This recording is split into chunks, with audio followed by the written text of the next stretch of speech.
तो पत्रकार महोदय हमको नहीं लगता कि आप पढ़े लिखे पत्रकार है, क्योंकि आप राहुल गांधी बोल रहे हैं, वो है राहुल गांधी। और ये देश का हर एक जेनजी जानता है, जो जिस जेनजी को ये उकसाने का काम कर रहे थे कि नेपाल वाला सिचुएशन कहीं ना कहीं भारत के अंदर करो, वो सारा युवा जानता है कि ये राहुल है। इसका कोक जहाँ से पला, जहाँ से पैदा हुआ, बिकनी वाली माँ जो डांस करती थी सबके सामने, पूरा दुनिया को पता है, बताने का कोई जरूरत नहीं। तो आप राहुल गांधी बोली पहले। दूसरी चीज गद्दारी का बात की है। जब राहुल गांधी के बाप दादा का सरकार था ना, तो इस देश में 32,000 वर्ग मील, 60,000 वर्ग मील चाइना को, अफगानिस्तान को, पाकिस्तान को, सियाची, अक्साई चीन को, सबको जमीन देते गया। ठीक है, आज हमारे मोदी जी का देश है ना, तो आज कहीं ना कहीं हर एक बच्चा एक ही चीज बोल रहा है, चीनी भी नहीं आओ वाओ, हमसे क्या टकराएंगे, चीनी को तो घोल घोल हम पानी में पी जाएंगे। तो अंतर ये देखिए ना, तो गद्दारी कौन किया? आज के डेट में पुलवामा अटैक का मजाक बनाता है राहुल गांधी। आज के डेट में पहलगाम अटैक का मजाक कौन बनाया? राहुल। उसके बाद जब इस देश में सैनिक के ऊपर सवाल प्रश्न लगाता है, RDX 300 कहाँ से आ गए? RDX अगर तुमको बता देंगे कहाँ से आया, तो तुम RDX लगा के जाके पाकिस्तान में फटोगे? हम बता रहे हैं RDX कहाँ से आया, हम बता देंगे तुमको। बताओ, तुम गारंटी लो तुम जाके पाकिस्तान में फटोगे RDX लेके? क्यों पूछ रहे हो बेतुका सवाल? हमारे प्रधानमंत्री जी को यहाँ पे गद्दार बोला जा रहा, कई सारा चीज बोला जा रहा। ऐसा संविधान है हमारे देश का, जिस संविधान को हम लोग पढ़ के हम लोग सोच रहे हैं किसी और को सम्मान करे।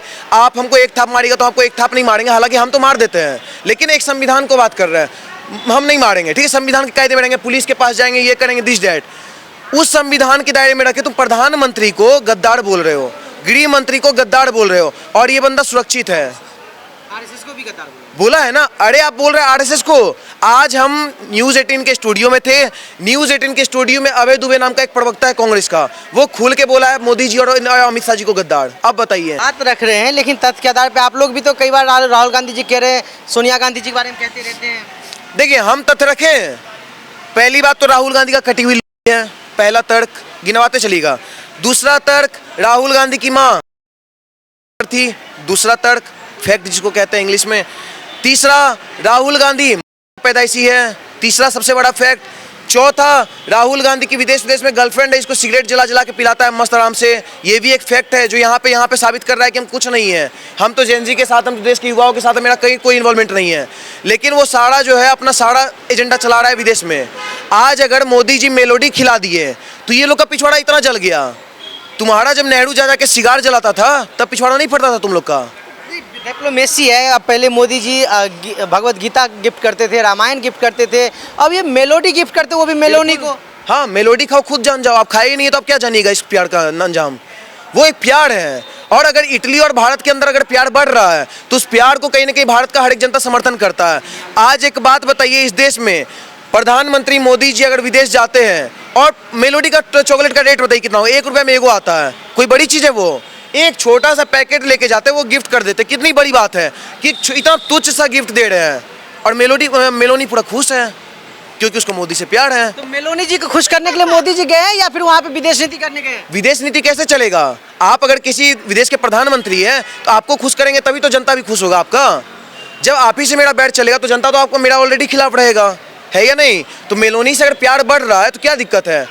मोदी जी मर्द आदमी है, उनको प्यार बढ़ गया, वो कर रहे हैं, हम तो सपोर्ट में है, करिए। कहते हैं फकीर आदमी है, संन्यास ले चुके, आप कैसी बात कर रहे हैं? हाँ, जब वो आए थे तब फकीर थे, तब वो झोला लेके चल लाते थे, अब नहीं जाएंगे क्योंकि ओवैसी जैसा सुअर का पिल्ला इस देश में आ गया जो बोला तुम्हारा मोदी चल जाएगा तो क्या होगा, योगी चल जाएगा तो क्या होगा, मठ में चल जाएंगे, हिमालय पर्वत चल जाएंगे, केदारनाथ चल जाएंगे, क्या हो जाएगा? तो मोदी गए हैं जनसंख्या बढ़ाने, मोदी बोल रहे हैं हम चल भी जाएंगे तो मेरा बच्चा आ जाएगा, मेलोडी जन्मेगा, क्या दिक्कत है? देश का झनसंख्या बढ़ा रहे हैं ना, कोई दिक्कत नहीं। राष्ट्र अध्यक्ष है, प्रधानमंत्री है, और वो यहाँ पे जा रहे देश की नीति की बात करने के लिए, आप तो उनके प्यार की बात कर रहे हैं। बिल्कुल, हमको उनका रोमांस पसंद आ रहा है। इसको कहीं ना कहीं हमको ये जो उनका मोदी जी का है ना, आप सम्मान के लिए प्यार, हम इसको नहीं कह रहे हैं। प्यार इस चीज़ को बता कौन रहा है? कहीं ना कहीं अपोजिशन वाले जो कह रहे हैं कि भाई ये प्यार है, ये मेलोडी है, क्योंकि उनको नेहरू का छवि सुधारना है। आज अगर मोदी जी विदेश नीति सुधार रहे हैं ना, तो इसका सबसे बड़ा फैक्ट ये है कि कहीं ना कहीं उनका विदेश नीति में हर एक प्रधानमंत्री से अच्छा बॉन्डिंग है। और अगर उनका बॉन्डिंग है तो अगर मान लीजिए मिल माल रहे हैं, कुछ कर रहे हैं, किसी को कुछ गिफ्ट दे रहे हैं, किसी को गीता दे रहे हैं, अब AK-47 तो गिफ्ट देंगे नहीं, जो बनेगा वही ना गिफ्ट देंगे, दिए। आपको क्यों चुल मच गया? इस तरह के आप लोग बात कर रहे हैं। उत्तर प्रदेश में ये घटना होती है, राहुल गांधी जी बात करते हैं, कहते हैं कि उत्तर प्रदेश में योगी जी की पुलिस है, लेकिन वहाँ तो गद्दार बता रहे हैं ना सर। देखिए, अखिलेश यादव के लिए सिंपल मैसेज है, टेढ़ा नाक को सीधा करो और सीधा करके गुपचुप फोड़ो, उसमें पानी डालो और डिम्पल भौजाई को खिलाओ। तुम्हारा बस यही काम है। और अपनी बीवी के लिए खड़े रहो, क्योंकि तुम्हारे से तुम्हारी बीवी तक नहीं संभल रही। तुम्हारी बीवी, जिसको हम लोग भौजी मानते हैं और भौजी को हम लोग बहुत प्यार करते हैं, वो भौजी के खिलाफ साजिश रसीदी पीला कितना अभद्र टिप्पणी किया था, अखिलेश यादव क्या उखाड़ लिया। तो जो बंदा अपनी बीवी को नहीं संभाल पा रहा, जो बंदा अपनी बीवी का इज्जत नहीं बचा पा रहा, उस बंदा सब उम्मीद कर रहा है योगी से टक्कर लेगा। अरे योगी तो जो नॉर्मल सी लड़की जो सड़क पे चल रही, जिनका कोई लेना देना नहीं है योगी से, कोई रिलेशन नहीं, ना ब्लड रिलेशन, ना खून का रिलेशन, कोई रिलेशन नहीं, उस लड़की के लिए योगी खड़े हो जाते हैं। बोलते हैं कि भाई अगर उसका भी दुपट्टा खींचा जाएगा तो योगी तुम्हारे साथ खड़ा है, तुम्हारा भाई बन के, तुम्हारा बाप बन के। तो योगी तो हो सकता है ना सर। ठीक है सर, इस देश में हिंदू, मुस्लिम, सिख, ईसाई, जैन, पारसी, बौद्ध सभी रहते हैं, सभी अपने अपने पूजा करते हैं, तो लेकिन मुसलमानों के नमाज से क्या दिक्कत है? आप कहते हैं नमाज नहीं पढ़ी है। नमाज का अर्थ ही होता है ईश्वर के सामने झुकना। ईश्वर कौन होते हैं? हमारे यहाँ है। नमाज अगर कायदे से देखिए ना, दोनों को दोनों अगर जोड़ दीजिए, संस्कृत एक शब्द है, तो जो एक संस्कृत शब्द है उसको आप नमाज कैसे बोल दिए? वो मुस्लिम का तो है ही नहीं। नमाज कायदे से देखिए तो वो भी हमारा। यहाँ पे गंगा जमुना तहजीब बोला जाता, गंगा हमारी, यमुना हमारी, तहजीब भी हमारी। तुम आए कहाँ से? अगर तुम आए तो तुम्हारा क्यों नहीं कोई नाम है? तुम आज की डेट में तुम बोल दोगे कि यहाँ पे कॉपीराइट लगा दोगे कि नहीं देश में यहाँ कुर्बानी किया, इंडिया गेट पे नाम लिखा हुआ है, देखे है ना, इंडिया गेट पे कई सारे मुस्लिम का नाम लिखा हुआ है, कहते हैं फ्रीडम फाइटर। फ्रीडम फाइटर नहीं थे, ईस्ट इंडिया कंपनी के लिए लड़ाई लड़ रहे थे, और वो भारत के विरुद्ध में। ओवैसी का बाप दादा सलाउद्दीन और रिजवी दोनों गद्दार, रजाकर का फौज तैयार किया था किसको मारने के लिए? इंडियन आर्मी को मारने के लिए। ये बात आपको नहीं पता है? तो जिसका बाप दादा गद्दार हो, जिसका पूर्वज लड़ा हो ईस्ट इंडिया कंपनी के लिए, उसके वंशज से आप उम्मीद कर रहे हैं कि वो देश के लिए काम करेगा? हिंदू, मुस्लिम, सिख, ईसाई। वे तो आरएसएस पे आरोप लगाते, मुखबिरी करते थे स्वतंत्रता सेनानियों के, आरएसएस को गद्दार करे, खुले मन से कह रहे हैं। आरएसएस गद्दार है ना? आरएसएस पे इंदिरा गांधी प्रतिबंध लगाई थी, हट कैसे गया? अगर मान लीजिए मेरे नज़र में बजरंग दल गंदा है, ठीक है, बजरंग दल उपद्रव मचाड़ा, आतंकवाद फैला दिया, हम बजरंग दल पे अगर बैन लगा देंगे तो और भी तो सरकार आएगा, बोलेगा भाई आतंकवादी इसको बैन कर दो। कहीं नहीं कोई कर पा रहा। आरएसएस तो बैन हुआ था इंदिरा गांधी के टाइम पे, उससे पहले भी कई बार हुआ था, जब इंडियन फ्लैग नहीं लहरा पाया था, कई बार उसको बैन किया गया। आज भारत में सबसे ज़्यादा नाम किसका है? आरएसएस का। आज कहीं भी आप भारत के अंदर कोई भी राज्य का मुख्यमंत्री उठा लीजिए, मोहन यादव से लेके हेमंत बिश्वा शर्मा से लेके कपिल मिश्रा से लेके वहाँ बिहार के सम्राट चौधरी को भी लिंक अप कर सकते हैं आज के डेट में। जो भी आप उठाइए, शिवराज सिंह चौहान को लिंक कर लीजिए, सारे के सारे आरएसएस के। प्रधानमंत्री आरएसएस, अमित शाह आरएसएस, योगी आरएसएस, कहाँ तक जाइएगा? सारे आरएसएस। लेकिन आप कह रहे कांग्रेस गद्दार है, वे कह रहे आरएसएस और अमित शाह मोदी गद्दार है, तो फिर ये बात नहीं बनी ना सर। हम तो फैक्ट दे रहे हैं ना, हम कह रहे हैं कि चलो मोदी गद्दार है, ठीक है, हम कह दिए। मोदी जी के सरकार आने के बाद एक वर्ग मील जमीन दिखा दो जो वो दे दी हो किसी देश को, तब ना मानेंगे। जब किसी प्रधानमंत्री कोई हमारे देश का प्रधानमंत्री बनता है, वो देश का रक्षा कर रहा है, उसकी तरफ से एक वर्ग मील भी जमीन पास नहीं हुआ किसी अदर कंट्री में। एक असामीज वगैरह घुस गए थे, याद होगा आपको, चिंगपिंग। वो तो कहते कि चाइना को जमीन दे दिया। सुनिए तो, एक चिंगपिंग वगैरह सब घुसे थे, मार के भगा दिया लट से असम बटालियन वाला सब। तो ये था मोदी का सरकार। हर रेजिमेंट मारा है, बिहार रेजिमेंट, गोरखा रेजिमेंट, सब मार रहा है दौड़ा दौड़ा के, क्योंकि उसको पता है ऊपर जो रक्षा मंत्री है ना, उनका नाम राजनाथ सिंह है, राजपूत है, क्षत्रिय है, और वो रक्त अलग है, समझ रहे हैं ना? वो वही रक्त है जिसका सकीना को डिमांड है। योगी जी के प्रदेश में खुले मन से आरएसएस को गद्दार कहा जाता है। योगी जी के वहाँ उत्तर प्रदेश में देखिए, आपको बता दे, उत्तर प्रदेश में बहुत चीज कहा जाता। उत्तर प्रदेश में एक मौलाना प्रसाद मौर्य है, जिसके तरफ से एक बयान आया था कि हिंदू का मतलब होता है चोर, हिंदू का मतलब होता है नीच। ये उत्तर प्रदेश में बयान आया था ना, काहे नहीं कुछ हो पाया उसका, क्योंकि वो हम लोग के विरुद्ध बोला। और हम लोग क्या करते हैं? डिले मार देते हैं, चलो यार नाम के आगे स्वामी लगा लिया है, प्रसाद मौर्य है, माफ़ कर दो। लेकिन कायदे से देखिए ना, अगर यही चीज़ प्रोफेट मोहम्मद के बारे में बोल देता कि 6 साल की बच्ची को दबा दिया, तब क्या होता पता है? तब यही होता कि अगर मान लीजिए स्वामी प्रसाद मौलाना प्रसाद मौर्य का हाइट अगर मान लीजिए 5 फीट 4 इंच है, 2 इंच ऊपर से घट जाता है, या नहीं? मानते या नहीं इस बात को? और घटा है ना, देश में एग्जाम्पल है कई सारा। तो जब आप उसको नहीं टारगेट कर सकते, तो आप हमारे धर्म पे क्यों टारगेट कर रहे हैं? लेकिन सर आरोप तो ये भी लगता है कि सभी धर्म के लोग यहाँ पे पूजा पाठ करते हैं, लेकिन मुसलमानों के नमाज से दिक्कत है। योगी जी को भी आप लोग? मुसलमान के नमाज से दिक्कत नहीं है, दिक्कत है पता है किस चीज़ से? दिक्कत है हम लोग को बीच रोड पे पिछवाड़ा जो उठा लेते हो, पीछे प्रशासन खड़ा रहता है। वो प्रशासन जिस वर्दी को देख के कई लोग सैल्यूट करते हैं, जो प्रशासन को देश में कानून के तरह में कहीं ना कहीं एक सम्मानित पद पे रखा गया है, वो कानून तुम्हारे पीछे खड़ा है, उसके सामने पिछवाड़ा उठा लिए। तो एक मनोज तुम्हारे को दिल्ली में पुलिस वाले थे, मार के होंक दिए लाते लाते सबके पिछवाड़ा पे, क्या कर लिया जाता था? सस्पेंड है ना। आज मनोज तोमर एकदम जिंदगी जी रहे हैं। तो मेरा सिंपल कहना, अगर भारत देश में रह रहे हो, मस्जिद है तुम्हारे पास नमाज पढ़ने के लिए? नहीं, ये लोग क्या कर रहा है पता है? मस्जिद को रखा है बम ब्लास्ट करने के लिए, वहाँ पे हथियार जमा करने के लिए, एड्स फैलाने के लिए, कॉन्डम रखने के लिए, सेक्स रैकेट चलाने के लिए, आतंकवाद का गढ़ बनाने के लिए। ठीक, कैसे कैसे लफ्ज याद करना है, कितना किसको फंड देना है उसके लिए। और नमाज कहाँ पढ़ेगा? मस्जिद में नहीं, नमाज पढ़ेगा रोड पे। हमको अगर जगह कैसे कम है, हमको अगर हनुमान चालीसा पढ़ना रहता है, मेरा कोई छोटा भी मंदिर होगा ना, हम पहले वहाँ जाके पढ़ेंगे, हम बीच रोड पे थोड़ी पढ़ेंगे, क्योंकि हम इस देश के मालिक हैं, ना कि किराएदार। ये लोग हैं किराएदार। किराएदार का पता है क्या एक्टिविटी होता है? कोई भी संपत्ति को कहीं भी कुछ भी ठेस पहुंचा देगा, उसका तो पर्सनल है नहीं। तो वैसे ही भारत में जितना भी संपत्ति आप देख रहे हैं, अभी जहाँ खड़े सारा संपत्ति सब सरकार के अंदर है। तो हम लोग ठेस पहुंचाने से पहले कई चीज़ सोचते हैं कि भाई सरकार के विरुद्ध जा रहे हैं, ये लोग नहीं सोचेंगे, क्योंकि ये लोग रेंटर हैं। तो भारत देश के जितने भी मुस्लिम हैं, चाहे वो 30 करोड़ हो 40 करोड़, सारे के सारे रेंटर हैं। लैंडलॉर्ड जो है इस देश के हिंदू ही है। सर वो तो कहते हैं कि अभी हिंदू मुस्लिम मिल के रहते हैं, यहाँ के मिट्टी में सभी के खून शामिल है, आज़ादी की लड़ाई लड़े हैं, आपके लिए रेंटर है। घटना का 2 बूंद, सिर्फ 2 बूंद गिरने से खून शामिल नहीं बोला जाता। 2 ही बूंद गिरा था ना जब घटना हुआ था, थोड़ा 2 बूंद टपक गया होगा। अब तुम बोलोगे पूरा खून शामिल हो गया? सभी का खून शामिल है इस मिट्टी में, हम अनजान थोड़ी है। लेकिन जिनके आप बाल ले चुके पाकिस्तान, उनके बाप का हिंदुस्तान थोड़ी है। जब तुम्हारा बाप पाकिस्तान ले गया तो वहाँ चल लो, यहाँ रहोगे, भारत में खाओगे, सारा चीज़ गेन कर रहे हो भारत में। गैस हो, सिलेंडर हो, 80 के 80 लोग अल्लाह के लिए जो राशन आया है, सारा चीज़ सब चीज़ उठा रहे हो। अब बोलोगे क्या अल्लाह ताला दे दिया? अरे भाई, अगर अल्लाह ताला दे रहा है ना तो चाबी मोदी देगा, ठीक है? अल्लाह का काम है बस ताला देना, बच्चा पैदा करना। वो इंजीनियर नहीं बनाएगा अल्लाह। अल्लाह के पास इतना पावर ही नहीं है कि इंजीनियर बना देगा आदमी को। कहाँ मुल्ला टायर बनाता है? जो मुल्ला कट्टर है भारत के अंदर, जो मुल्ला पूरा इस्लाम को मानता है, जो मुल्ला पूरा पाक कुरान को एकदम पढ़ता है, एकदम बोलता है कि भाई लब्बे की यार रसूल अल्लाह, क्या क्या रसगुल्ला अलगुल्ला क्या क्या बोलते रहता है, वो सारे के सारे टायर बना रहे हैं, पंचर चिपका रहे हैं। ऐसा काम है, रोजगार है, कोई काम छोटा बड़ा नहीं होता है। छोटा बड़ा नहीं, काम और भी है, और भी काम करो। टायर चिपकाने में लोगों को बड़ी मजा आता है। तो शुभेंदु अधिकारी जी आ गए बंगाल में, वो स्टॉक निकाल दिए। इधर योगी जी अलग निकाल रहे हैं कि भाई हम सबको पंचर छापने के लिए हम छोड़ देंगे, करो जॉब दे दिए। तो ये लोग का यही काम ही है। भारत देश में जितना ही मुल्ला है, पंचर बनाओ। और अगर तुमको बनना है IAS IPS तो अल्लाह ताला को बोलो कि अल्लाह ताला मत दीजिए, हमको चाबी दीजिए इंजीनियर बनने का। लेकिन हुमायूं कबीर ने बंगाल में कहा है कि गाय की कुर्बानी पे आप नहीं रोक सकते, जो जो जानवर की कुर्बानी देने के अलावा है हम उसकी कुर्बानी देंगे, अगर रोकेंगे तो बहुत खतरनाक होगा ये। देखिए, पहली बात तो हुमायूं कबीर, इसके नाम में मुगल का अंश कितना जुड़ा हुआ है आप इसे समझ सकते हैं। नाम है हुमायूं, दूसरा नाम है कबीर। और हुमायूं आप कौन था आपको हम बता दे रहे हैं, ठीक ना। आज के डेट में हुमायूं कबीर पहली बार बयान नहीं दिया है, वो ये तक बोला कि बाबरी मस्जिद का नींव रखेंगे बंगाल के अंदर। ठीक, क्यों बीजेपी उसको छोड़ा हुआ है हमको बताइए ना। हर काम हम ही लोग क्यों करें? हर काम कोई संगठन ही, गौ रक्षा दल, हिंदू रक्षा दल, ये सभी क्यों करें? कुछ काम बीजेपी को बोले नहीं हिंदुत्व के लिए करने के लिए। आज बंगाल के अंदर अभी तो तुम्हारा सरकार बन गया ना, मारो हुमायूं कबीर को दौड़ा दौड़ा के। ईंट ले लेके जो सर पे तुम धो रहे थे कि हम जा रहे बाबरी मस्जिद का नींव रखने, उसको मारो ना। आज वो दूसरा बयान दे दिया कि गाय का कुर्बानी होगा तो कौन करने से रोक लेगा। अगर बीजेपी नहीं रोकेगा फिर हम जैसे पागल हिंदू रोकेंगे। हम लोग को साइको किलर बोलता है, पता है कि नहीं आपको? Psycho killer.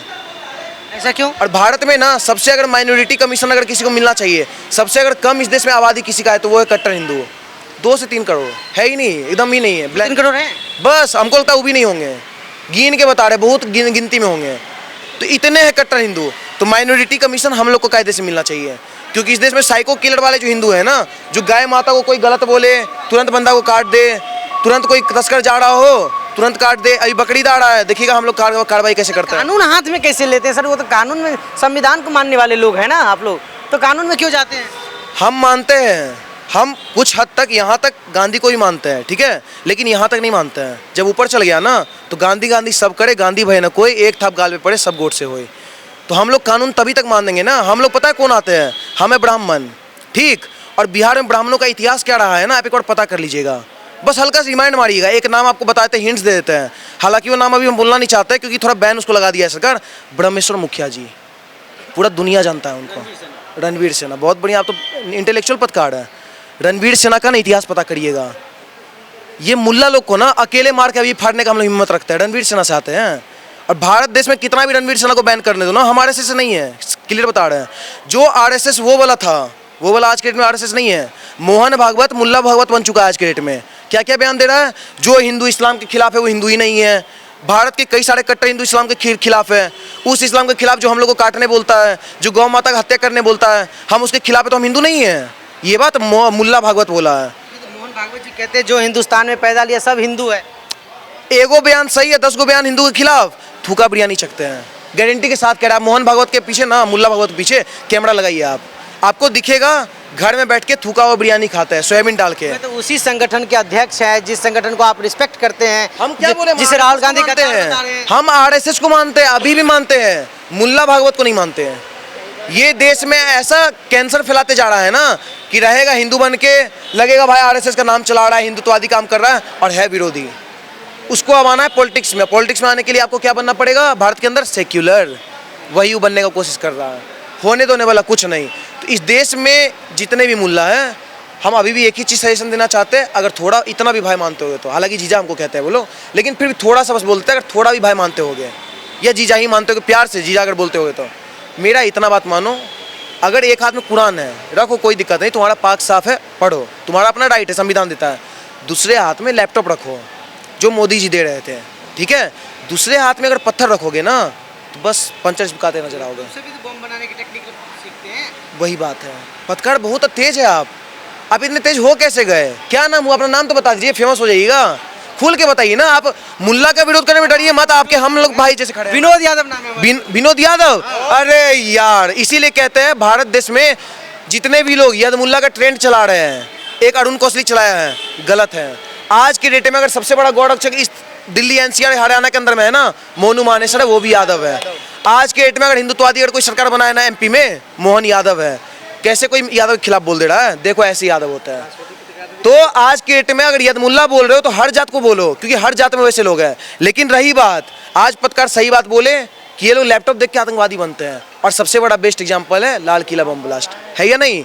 वहाँ पे डॉक्टर इंजीनियर कार लाला के ब्लास्ट कर दे रहा। इन लोग को आप कितना भी पढ़ाइए, फटेंगे ही। ये लोग अल्लाह अकबर कब बोलते हैं? जब ये लोग फटते हैं और जब ये लोग का फटता है, दो ही टाइम अल्लाह अकबर बोलता है, उसके अलावा बोलते ही नहीं।